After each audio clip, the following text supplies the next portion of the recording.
Just go and research the word Cenomix, okay? Cenomix is a transnational company that creates flavor enhancement for products for transnational companies like Pepsi, Kraft, Nestle, Campbell's. And what they've been doing is that they grabbed kidney cells from human aborted fetuses. So they grab these kidney cell lines, las células sanguíneas de los riñones de bebés abortados, and in laboratory they replicate these cells and they put them in all your products. Lo ponen en los productos. What products are we talking about? Well, we're talking about your Gatorade. Drink some aborted babies. Yes, seriously. We're talking about Lay's chips. Yeah, that's why they taste so good, don't they? Pepsi products, all right? Tropicana juices, Dasani water, Minute Maid. We have to not consume anything from these companies. And tell them that we're going to participate in their insane rituals. They sell the eyes for about $1,000 a pair. They sell the brain for about $2,000. They sell the heart, the lungs, the liver, the kidneys. And they even sell the arms and the legs. They're selling your aborted baby, your own flesh and blood. You think about that. This is something that people don't usually hear about. It's hidden in the industry. They don't want you to know about this. And they use this kind of terminology, one-time medical termination. It only takes one time to abort a child. The discovery of horse meat disguised as beef in burgers and lasagnas has kicked off a crisis. Emergency summits have been convened in the UK and France, and the race is on to find the source of what one British minister called an international criminal conspiracy. At supermarkets like this one, up and down the country, consumers are thinking twice about what they buy. Products now known to contain horse meat have been taken off the shelves. But as we await further DNA tests, no one can be sure what's in their food. South Korean authorities say they plan to crack down on the illegal smuggling of so-called human flesh capsules. The pills contain parts of human fetuses or infants and are believed to be sold as stamina enhancement drugs. The world today has 6.8 billion people. That's headed up to about 9 billion. Now, if we do a really great job on new vaccines, health care, reproductive health services, we could lower that by perhaps 10 or 15%. Continuing here, Natural News reports, Oklahoma lawmaker wants to stop Pepsi from using aborted fetuses cells in soda flavoring research. This is out of Natural News. And it is confirmed Pepsi has a division that is involved in using fetal parts. But what I can confirm is that it's in most of the vaccines. That's 100% confirmed. There is a potential that there are companies that are using aborted human babies in their research and development of basically enhancing flavor for artificial flavors, said the representative. He's quoted as saying by KRMG News Talk Radio. What I'm saying is that it does happen, then we are not going to allow it to be manufactured here. I know that there are fetal tissues in a lot of the medical treatments, in the vaccines, and they are in a lot of the cosmetics. That's confirmed.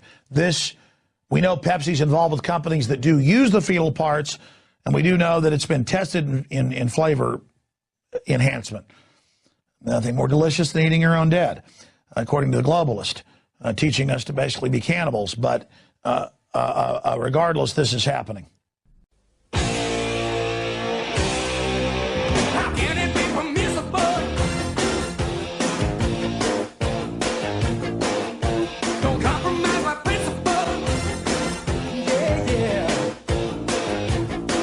Oklahoma lawmaker wants to stop Pepsi from using aborted fetuses cells in soda flavoring research.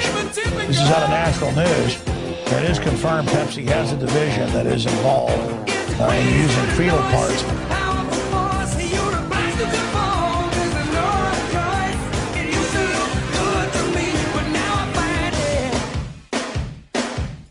Simply irresistible. Simply irresistible, man. There's no other way to go. Simply irresistible. Well, a third undercover Planned Parenthood video has been released today, and this time a whistleblower within the video reveals that it is basically just a huge fetal organ trafficking business. So there were a couple of things that happened. One was that they imposed an abortion clinic quota on all of the facilities that performed abortion. So they told us, you have to perform, this many abortions every day, every month, in order to meet your goals, to receive your bonuses, to keep your staff. And abortion, and I can, only really speak to my experience at Planned Parenthood, but it was very profit driven. So we were told at Planned Parenthood that we were to turn every client visit and every telephone call into a revenue generating visit. The only way that you can make money off of a pregnant woman at Planned Parenthood is to sell her an abortion, because they don't provide prenatal care, they don't provide any obstetrical care, and they don't help women with adoption services. So the only way you can make money off of a pregnant woman is to sell an abortion. And so it's not surprising that 92% of pregnant women who enter Planned Parenthood will have an abortion, because they are being sold a product. So that was the first thing. And that was concerning for me, because I really believe that at Planned Parenthood, we were there to help women, that we were there to reduce the number of abortions. That's what Planned Parenthood said, and I had believed it for 8 years. So this was concerning for me. It was all about planning. It was all about family planning and making sure that every child is a wanted child. That's right. That's what I thought. That's what I believed. And then, but ultimately I left after witnessing a live ultrasound guided abortion procedure take place on a 13-week-old baby. And I saw that baby fighting and struggling for his life in the womb, trying to get away from the abortion instruments. And I knew that I had been lied to by Planned Parenthood. And because of that, because I had believed that lie, I had lied to thousands of women who would come through my facility. And so I knew that I had to leave and I had to start speaking out. And that's what I've done. And I've said before that organ harvesting is a big business.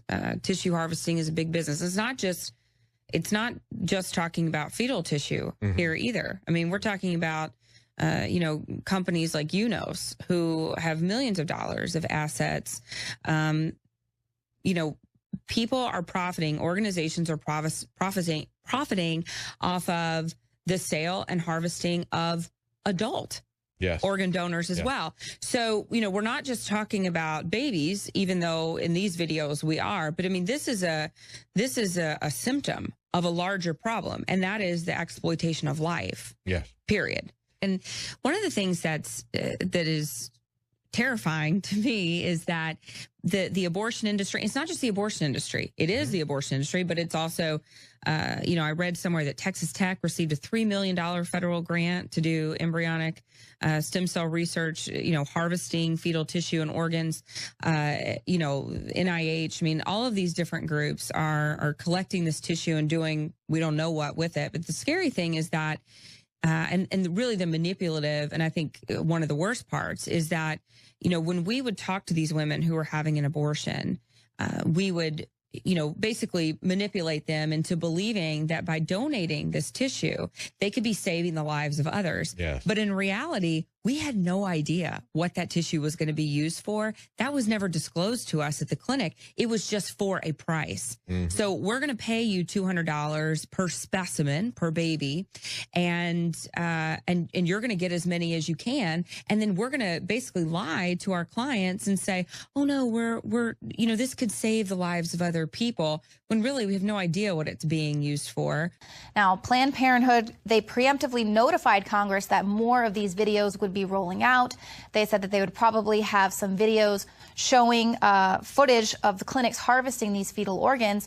And so they kind of bypassed the whole question of the legality of selling these organs and instead accused the Center for Medical Progress of breaking the law.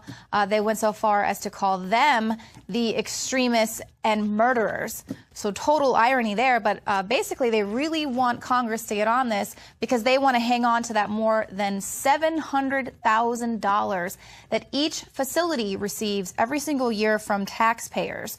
So Breitbart reports it's about $714,285 tax dollars per clinic per year. So not only are they getting money for performing these abortions, but they're also getting money for selling baby parts, and they're getting more than $500,000 per clinic from taxpayers. It says NeoCutis technology platform relies on the use of cultured fetal skin cells obtained from a cell bank for treating differing skin conditions. Well, besides the fetal skin cells part, it sounds okay so far, right? To most people, not to pro-lifers. The dedicated cell bank was originally established for wound healing and burn treatments. Hey, sounds like a good cause. Using a single biopsy of donated fetal skin following a one-time medical termination. That's where it goes bad. Imagine that! Let me read it again. The dedicated cell bank was originally established for wound healing and burn treatments using a single biopsy of donated fetal skin following a one-time medical termination. That's just a nice way of saying we're using your aborted baby. And you got to understand the problem with this. If they're using fetal skin to take care of this problem, that means they depend on having the fetal skin. That means that they depend on your abortion. And the more demand for this, the more abortions they need. Don't you see the problem with it, my friends? It's not only ungodly, but it's immoral. It's a travesty.